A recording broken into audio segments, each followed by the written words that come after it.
Welcome to IQ plus academy. इस video में हम लोग 22 अगस्त के सभी महत्वपूर्ण करंट अफेयर्स को डिस्कस करेंगे, जो कि हमारे आने वाले सभी एग्जाम्स में काफ़ी हेल्पफुल हो सकते हैं। तो चलिए हम स्टार्ट करते हैं, लेकिन अगर आप उससे पहले चैनल पे नए हैं तो चैनल को जरूर सब्सक्राइब कर लेंगे दोस्तों। चलिए देखते हैं सबसे पहले कि हमने लास्ट क्लास में क्या पढ़ा था। पहला है भारतीय तटरक्षक कर्मियों को राष्ट्रपति तटरक्षक पदक और तटरक्षक पदक को किसने मंजूरी दी है। ये द्रौपदी मुर्मू के द्वारा किया गया है। हाल ही में रक्षा मंत्री राजनाथ सिंह ने किस शहर में वीर दुर्गादास राठौर की प्रतिमा का अनावरण किया है। जोधपुर में। किस राज्य सरकार ने आदिवासी क्षेत्रों में बाजरा को बढ़ावा देने के लिए 28,839 करोड़ रुपए की मंजूरी दी है। Odisha government. Indian film festival of Melbourne awards 2022 में life time achievement awards Kapil Dev को प्रदान किया गया था। किस बैंक ने उत्सव जमा नाम का एक अद्वितीय सावधि जमा कार्यक्रम को शुरू किया है। तो ये फिक्स डिपॉजिट SBI के द्वारा शुरू किया गया है। किस देश के पूर्व PM की आत्मकथा नवंबर 2022 में जारी की जाएगी। इजराइल। हाल ही में हाल ही में भारत ने किस देश को डर्नियर समुद्री निगरानी विमान को सौंपा है। श्रीलंका को। विलियम रूटे को किस देश के राष्ट्रपति के रूप में चुना गया है। केन्या। अंडर-20 विश्व चैंपियनशिप में पुरुष फ्री स्टाइल कुश्ती टीम ने कितने कांस्य पदक को जीते हैं। तो ये 4 कांस्य पदक को इन्होंने जीता है। क्वेश्चन ऑफ द डे था किसके द्वारा ऑपरेशन यात्री सुरक्षा अभियान को शुरू किया गया है। इसे रेलवे सुरक्षा बल के द्वारा शुरू किया गया है। चलिए इसके माध्यम से CCTV, सक्रिय अपराधियों की जांच, ट्रेन में एस्कॉर्ट करने, ब्लैक स्पॉट पहचाने, तो ये सारी चीज़ों के माध्यम से यात्रियों को सुरक्षा प्रदान की जाएगी। चलिए देखते हैं आज के प्रश्नों को। आज का पहला प्रश्न है तेजस के लिए डैश में HAL यानी हाल का पहला स्वदेशी विपणन कार्यालय खोला जा रहा है। तो ये जो खोला जा रहा है ना, वो मलेशिया में खोला जा रहा है। तेजस के लिए मलेशिया में HAL का पहला विदेशी विपणन कार्यालय खोला जा रहा है, जिसे हिंदुस्तान एरोनॉटिक्स लिमिटेड के द्वारा खोला जाएगा और ये मलेशिया के कुआलालंपुर में खोला जाएगा, जो कि अपना पहला अंतर्राष्ट्रीय विपणन बिक्री कार्यालय होगा। और अगर हम आगे देखें तो यह कार्यालय रूसी सुखोई 30 और ब्रिटिश हॉक ट्रेनर विमान के उन्नयन और सर्विसिंग जैसी अन्य सुविधाओं के लिए रॉयल मलेशियाई वायुसेना के साथ समझौते पर हस्ताक्षर करने में HAL की मदद करेगा। चलिए अगर हम इसके आगे देखें तो कुआलालंपुर में HAL का कार्यालय पूरी तरह से विपणन और व्यवसाय विकास पर ध्यान केंद्रित करने वाला पहला कार्यालय होगा। तो विपणन का मतलब होता है यहाँ पे मार्केटिंग। जैसे कि विपणन इस तरह से हम समझ सकते हैं कि प्रोडक्ट का बनने तक से उसको एक कस्टमर तक पहुँचाने में जो भी इसके बीच में काम होते हैं ना, उसको हम लोग विपणन या मार्केटिंग कहते हैं। आइए हम यहाँ पे देख लेते हैं ऑप्शंस को। तो हमारा पहला इधर मलेशिया में अभी हाल ही में गरुड़ एरोस्पेस है ना, उसके द्वारा पहला एक ड्रोन फैक्ट्री सेटअप किया जा रहा है मलेशिया में। इसके अलावा अभी हाल ही में मलेशिया और भारत के बीच में उदार शक्ति नाम का एक एयरफोर्स एक्सरसाइज चल रहा है। उसका नाम क्या है? उदार शक्ति, जो कि रॉयल मलेशियन एयरफोर्स और इंडियन एयरफोर्स के बीच में हो रहा है। यह इसका पहला संस्करण है। इसके अलावा अगर हम दूसरे पॉइंट्स को देखें यहाँ पे, तो यहाँ पे फिलीपींस के साथ में अभी भारत का ब्रह्मोस मिसाइल का जो समझौता हुआ है, तो ये याद रखेंगे आप। यह 375 मिलियन का समझौता हुआ है दोनों देशों के बीच में। हम आगे देखते हैं। अगर यहाँ पे मालदीव्स के बारे में देखें तो यहाँ पे मालदीव्स ने ना एक स्पोर्ट्स अवार्ड 2022 को आयोजित किया था, जिसमें कि प्रेस्टिजियस अवार्ड स्पोर्ट्स आइकन का जो अवार्ड था ना, उसे भारत के पूर्व क्रिकेटर जो रहे हैं, जो रिटायर हो गए हैं, सुरेश रैना, उनको दिया गया था। तो ये याद रखेंगे आप। वही बात आती है यहाँ पे थाईलैंड की। तो अभी हाल ही में भारत ने थॉमस कप को जीता है, आप सभी को पता है। थॉमस कप बैडमिंटन से रिलेटेड है और बैंकॉक में ही इस थॉमस कप का आयोजन किया गया था। चलिए अब हम देख लेते हैं नेक्स्ट प्रश्न को। उससे पहले थोड़ा सा हाल के बारे में भी जान लेते हैं। इसका गठन 1 अक्टूबर 1964 में हुआ था। साथ ही यह एक सरकारी स्वामित्व वाला निगम है जो कि विमान, जेट इंजन और हेलीकॉप्टर के डिज़ाइन और उसके प्रोडक्शन में हेल्प करता है। इसका हेडक्वार्टर देखें तो ये बेंगलुरु में स्थित है। किस स्थान पर जनवरी 2023 में 17वें प्रवासी भारतीय दिवस का मेजबानी करने जा रहा है? तो यह जो स्थान है वो इंदौर है। इंदौर में इसका आयोजन किया जाएगा। प्रवासी दिवस जो होता है ना वो पर 2 ईयर्स पे आयोजित किया जाता है। तो जो लास्ट ईयर मनाया गया था ना 16वां प्रवासी दिवस, उसको मनाया गया था वर्चुअली, क्योंकि कोविड-19 का टाइम चल रहा था ना, इसलिए। चलिए आगे देखते हैं। प्रवासी भारतीय दिवस का सम्मेलन का जो आयोजन है उसे विदेश मंत्रालय के द्वारा किया जाता है। यह क्यों मनाया जाता है? प्रवासियों को भारत से जुड़ने का एक अवसर प्रदान करता है यह। हमने अभी देखा कि 16वां प्रवासी दिवस जो सम्मेलन हुआ था 9 जनवरी 2021 में आयोजित किया गया था। प्रवासी दिवस क्यों मनाया जाता है? 9 जनवरी को पर ईयर मनाया जाता है। भारत के विकास में जो भी प्रवासी हैं उनका जो हेल्प है ना, उनके योगदान को चिन्हित करने के लिए इसे मनाया जाता है पर ईयर। इसे 2003 में पहली बार मनाया गया था और साथ ही इसे देखें अगर हिस्ट्री से रिलेट करें तो 9 जनवरी 2015 को महात्मा गांधी दक्षिण अफ्रीका से भारत लौटे थे, तो इसी को कोरिलेट करके इसे मनाया जाता है और 2015 से यह पर 2 ईयर्स पे एक बार मनाया जा रहा है। आइए हम यहाँ पे ऑप्शंस को यहाँ पे देख लेते हैं। अगर आयोजन रिलेटेड कुछ ऑप्शंस में देख लेते हैं तो गाइस जो गांधीनगर है ना, यहाँ पे डेफ एक्सपो 2022 का आयोजन किया जाएगा 2022। साथ ही अगर हैदराबाद का देखें तो यहाँ पे विंग्स इंडिया 2022 का आयोजन हुआ था। और बचा भुवनेश्वर, तो यहाँ पे आयुर्वेद पर्व का आयोजन यहीं पे किया गया था भुवनेश्वर में, तो ये आप याद रखेंगे। आइए नेक्स्ट प्रश्न को देखते हैं। निम्नलिखित में से भारत में मास्टर कार्ड के ब्रांड एम्बेसडर के रूप में कौन शामिल नहीं है? तो जो इसमें शामिल नहीं है वो है पीवी सिंधु। तीनों जो है ना ये बैडमिंटन के ही खिलाड़ी हैं और इन्होंने थॉमस कप में भी मतलब थॉमस कप तो इंडिया जीता ही था, साथ ही जो कॉमनवेल्थ गेम हुआ था उसमें भी इन्होंने अच्छा प्रदर्शन किया था।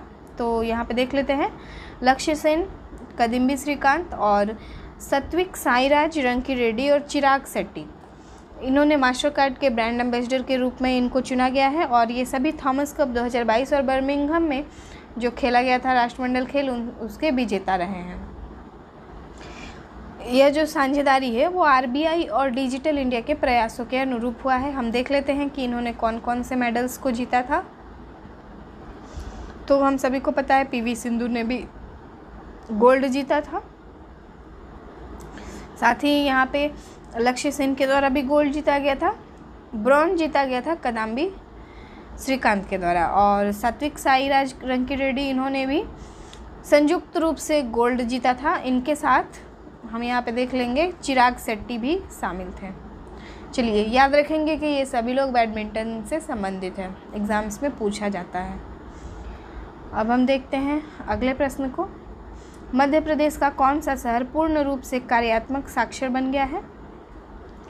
तो दोस्तों यहाँ का जो मंडाला शहर है ना ये पूरी तरह से साक्षर बन गया है पूर्ण रूप से। मध्य प्रदेश का यह आदिवासी बाहुल क्षेत्र है और यह कार्यात्मक रूप से साक्षर जिला बन गया है। 2011 का सर्वेक्षण आया था, इसके अकॉर्डिंग यहाँ पे जो साक्षरता दर थी वो 68% थी। वहीं 2020 का एक रिपोर्ट आया, उसमें कहा गया कि 2.2 लाख से अधिक लोग साक्षर नहीं थे और उनमें ज़्यादातर वन क्षेत्रों में रहने वाले आदिवासी ही थे।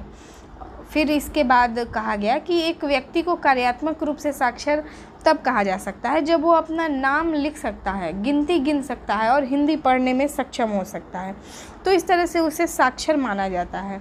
2 वर्ष के भीतर में पूरा जिला कार्यात्मक रूप से साक्षर हो गया है और यह उपलब्धि हासिल करने वाला मंडाला देश का पहला जिला बन गया है।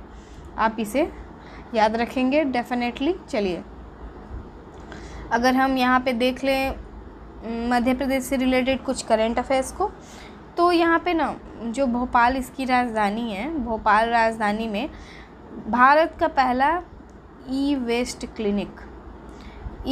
क्लिनिक को यहीं पे खोला गया था, तो ये आप याद रखेंगे। इसके अलावा एक और हम लोग देख लेते हैं कि वर्ल्ड का largest floating solar power plant जो है उसे खांडवा में लगाया जाएगा। खांडवा मध्य प्रदेश में लगाया जाएगा। चलिए इसके अलावा एक और आयोजन से रिलेटेड है, आरोग्य मंथन कार्यक्रम, जिसे हमारे पूर्व राष्ट्रपति रामनाथ कोविंद ने इसका शुरुआत किया था। आरोग्य मंथन कार्यक्रम, इसको भोपाल में ही आयोजित किया गया था। मंथन होगा। चलिए अब हम देखेंगे अगले प्रश्न को। डैश में आत्मनिरीक्षण सशस्त्र बल न्यायाधिकरण पर एक राष्ट्रीय संगोष्ठी को आयोजित की गई है। यह कहाँ आयोजित की गई है? तो अभी हाल ही में इसे न्यू दिल्ली में आयोजित किया गया है। राजनाथ सिंह के द्वारा आत्मनिरीक्षण सशस्त्र बल न्यायाधिकरण पर राष्ट्रीय संगोष्ठी का उद्घाटन किया गया और इसके आयोजन में सशस्त्र बल न्यायाधिकरण बार एसोसिएशन द्वारा 20 अगस्त को इसको किया गया था।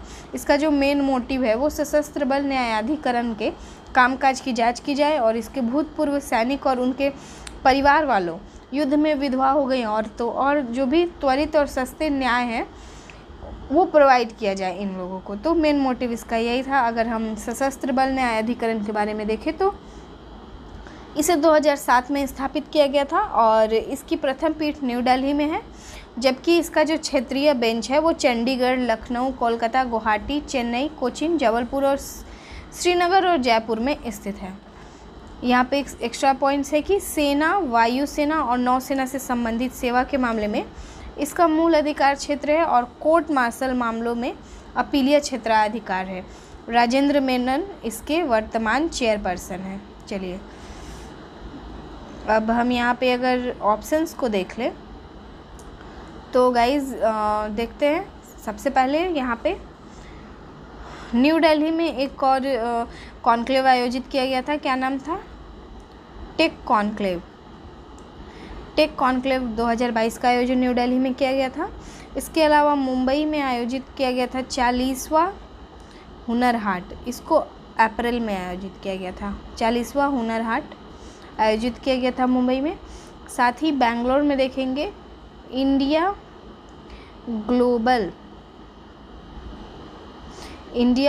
ग्लोबल फोरम का आयोजन यहीं पे किया गया था बेंगलोर में। और साथ ही अगर हम यहाँ पे पुणे का देख लेते हैं तो अभी पुणे का में हम सभी को पता है कि 108वां विज्ञान कांग्रेस, भारतीय विज्ञान कांग्रेस जो 108वां है उसका आयोजन यहीं किया गया था। चलिए अब हम नेक्स्ट प्रश्न देख लेते हैं। मेक इंडिया नंबर 1 मिशन को लॉन्च हाल ही में किस मुख्यमंत्री ने किया है? तो अरविंद केजरीवाल के द्वारा इसे हाल ही में लॉन्च किया गया है। चलिए इससे रिलेटेड और कुछ पॉइंट्स तो नहीं है, लेकिन हम यहाँ पे ऑप्शंस को ज़रूर कोरिलेट करेंगे। प्रमोद सावंत कहाँ के हैं? तो हम सभी को पता है ये गोवा के हैं और अभी हाल ही में भारत का फर्स्ट हर घर जल प्रमाणित राज्य बन गया है गोवा, तो ये आप याद रखेंगे।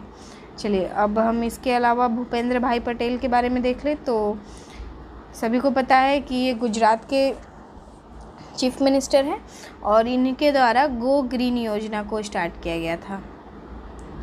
गो ग्रीन योजना हो गया, या इसके अलावा एक वतन प्रेम इनिशिएटिव या योजना चलाया गया था, इन्हीं के द्वारा चलाया गया था। विजय रूपानी तो यहाँ से एमएलए हैं। चलिए अब नेक्स्ट देख लेते हैं।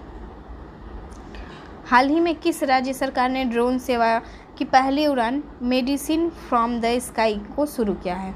इसे अरुणाचल प्रदेश के द्वारा अभी हाल ही में लॉन्च किया गया है। इसको लॉन्च किसके द्वारा किया गया? सेप्पा से चियांग ताजो तक ये जगह का नाम है, मतलब कि सेप्पा और से चियांग ताजो तक इसका सफलतापूर्वक इसको लॉन्च किया गया है।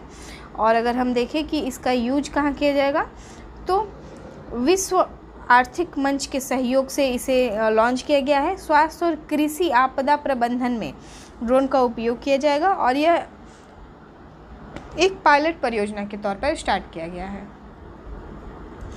अगर हम ऑप्शंस को कोरिलेट कर लें यहाँ पे, तो हम देख सकते हैं कि यूपी के द्वारा ना ड्रोन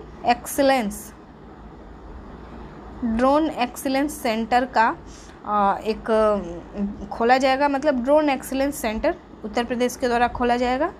इसके अलावा अगर हम सेकंड देख लें मध्य प्रदेश, तो गाइज मध्य प्रदेश में ना पहला ड्रोन मेला आयोजित हुआ था। पहला ड्रोन मेला आयोजित किया गया था मध्य प्रदेश में ही। अगर उत्तराखंड को देख लें तो हेल्थ केयर 2022 में ये ड्रोन का यूज करेगा उत्तराखंड। चलिए आगे देखते हैं अगले प्रश्न को। हाल ही में दिल्ली उच्च न्यायालय ने भारतीय ओलंपिक संघ के कार्यों को संभालने के लिए कितने सदस्यीय प्रशासकों की समिति के गठन का निर्देशन दिया है? ये 3 सदस्यीय समिति होगी। दिल्ली उच्च न्यायालय ने भारतीय ओलंपिक संघ के कार्यों को संभालने के लिए 3 उच्च सदस्यीय प्रशासकों की समिति को गठन की मंजूरी दी है। इसमें कौन कौन शामिल होंगे? अभिनव बिंद्रा, अंजू बॉबी जॉर्ज और बोमबाल्या देवी लैसराम, ये तीनों लोग इस सदस्य में शामिल होंगे। IOA के अंतर्राष्ट्रीय ओलंपिक समिति द्वारा भारत के राष्ट्रीय ओलंपिक समिति के रूप में इसे मान्यता प्रदान की गई है। गाइज अभिनव बिंद्रा कौन है? ये शूटिंग से संबंधित है और इन्होंने भारत को पहला गोल्ड दिलाया था ओलंपिक में। साथ ही अंजू बॉबी जॉर्ज लॉन्ग जंप से संबंधित है और बोमबाल्या देवी लैसम एक आर्चर हैं, तो ये याद रखेंगे आप लोग। चलिए अब हम देख लेते हैं। अगर हम यहाँ पे कोरिलेट करें ओलंपिक को, जो कि अभी हाल ही में हुआ था 2021 में, हालांकि वो 2022 का था पर 2021 में कोविड की वजह से किया गया था, तो ये अभी तक रेलेवेंट है, अभी तक एग्ज़ाम्स में पूछे जा रहे हैं इनसे सवाल। तो 48वां स्थान था भारत का इसमें। साथ ही किसने मेडल जीते थे? टोटल 7 मेडल्स जीते थे, जिसमें से 1 गोल्ड था, 2 सिल्वर था और साथ ही 4 ब्रॉन्ज मेडल शामिल था इसमें। चलिए नेक्स्ट प्रश्न है, किस कंपनी ने भारत में गहरे समुद्री अन्वेषण के लिए वैश्विक पेट्रोलियम दिग्गज एक्सान मोबिल के साथ एक समझौते पर हस्ताक्षर किया है? ONGC ने इस समझौते पर हस्ताक्षर किया है। तेल और प्राकृतिक गैस निगम ने भारत की पूर्वी और पश्चिम तटों पर गहरे समुद्री अन्वेषण के लिए वैश्विक पेट्रोलियम दिग्गज एक्सान मोबिल के साथ एक समझौते पर हस्ताक्षर किया है। दोनों कंपनियां पूर्वी अपतट में कृष्णा, गोदावरी और कावेरी बेसिन और जो पश्चिमी अपतट है उसके कक्ष मुंबई वाले क्षेत्र पे बहुत ज़्यादा ध्यान देंगी। एक्सान मोबिल और एक अमेरिकी बहुराष्ट्रीय तेल कंपनी और गैस कंपनी है। हम यहाँ पे देख लेते हैं ऑप्शंस को। तो ONGC की अभी प्रमुख कौन है? अलका मित्तल है। साथ ही यहाँ पे हम देखें HPCL के, तो इसके अभी कौन है? पुष्प कुमार जोशी हैं। और BPCL के कौन है? अरुण कुमार है। और साथ ही IOCL के श्रीकांत माधव वैद हैं। चलिए अगला प्रश्न है, डैश की इंक्यूबेटेड स्टार्टअप कंपनी कृत्स्नाम टेक्नोलॉजी को स्मार्ट जल प्रबंधन टेक्नोलॉजी विकसित करने के लिए सरकार से 3.29 रुपये की वित्तीय सहायता मिलेगी। ये करोड़ या लाख होना चाहिए यहाँ पे। तो यह किसकी है गाइस? IIT कानपुर की है। हम यहाँ पे देख सकते हैं 3.9 करोड़ रुपीस मिलेंगे इनको। चलिए आगे देखते हैं। इसका जो रांची वाला ब्रांच है उसने धारा स्मार्ट फ्लो मीटर के उत्पादन और इसके व्यावसायिकरण का मतलब कॉमर्शलाइजेशन के लिए एक समझौते ज्ञापन पर हस्ताक्षर किया है। धारा स्मार्ट फ्लो मीटर देश में जो भूजल दोहन यानी जो ग्राउंड वाटर लेवल का एक्सप्लॉइटेशन होता है ना, उस पर काम किया जाएगा इसके माध्यम से। अगर हम देखें तो इसके माध्यम से जो अटल भूजल योजना है ना, उसमें काफ़ी फ़ायदेमंद रहेगा। इसके अलावा हम देखें तो यह योजना पानी की कमी वाले 7 राज्यों जैसे कि गुजरात हो गया, हरियाणा हो गया, कर्नाटक, मध्य प्रदेश, महाराष्ट्र, राजस्थान और उत्तर प्रदेश के 80 जिलों और साथ ही 8,565 ग्राम पंचायतों में 1 अप्रैल 2020 से 5 साल की अवधि के लिए क्रियान्वित की जा रही है, एग्जीक्यूट की जा रही है। अब यहाँ पे हम देख लेते हैं ऑप्शंस को। तो यहाँ पे IIT कानपुर के द्वारा ना अभी हाल ही में एक ब्लॉकचेन आधारित डिजिटल डिग्री लॉन्च किया गया है। और अगर हम IIT दिल्ली के बारे में देखें तो क्वांटम की डिस्ट्रीब्यूशन स्टार्ट किया है, क्वांटम की डिस्ट्रीब्यूशन लिंक को बनाया है। साथ ही अगर हम IIT मद्रास के बारे में देख लें गाइस, तो IIT मद्रास के द्वारा अभी हाल ही में होमोसेप नाम का एक रोबोट बनाया गया है IIT मद्रास के द्वारा सेप्टिक टैंक को साफ करने के लिए। और ये जो IIT गुवाहाटी है ना, इसने NTPC के साथ एक समझौते पे हस्ताक्षर किया है। और वो किस लिए किया है? CO2 कैप्चर करने के लिए एक एनर्जी एफिशिएंस टेक डेवलप करेगा।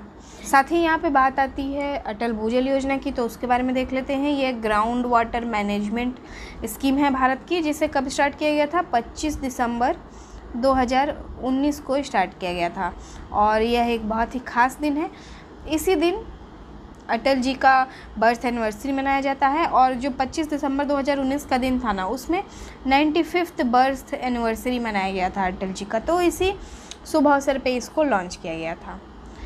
आई होप गाइज़ आपको हमारा आज का सेशन अच्छा लगा हो। अगर अच्छा लगा हो तो प्लीज़ करके कमेंट बॉक्स में बताएंगे और लाइक करेंगे। लेकिन उससे पहले हम देखते हैं आज का क्वेश्चन ऑफ द डे।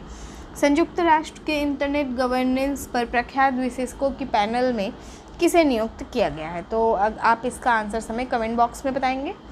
तो चलिए मिलते हैं हम आपसे नेक्स्ट वीडियो में नए नए टॉपिक्स के साथ। तब तक के लिए धन्यवाद गाइस। जय हिंद।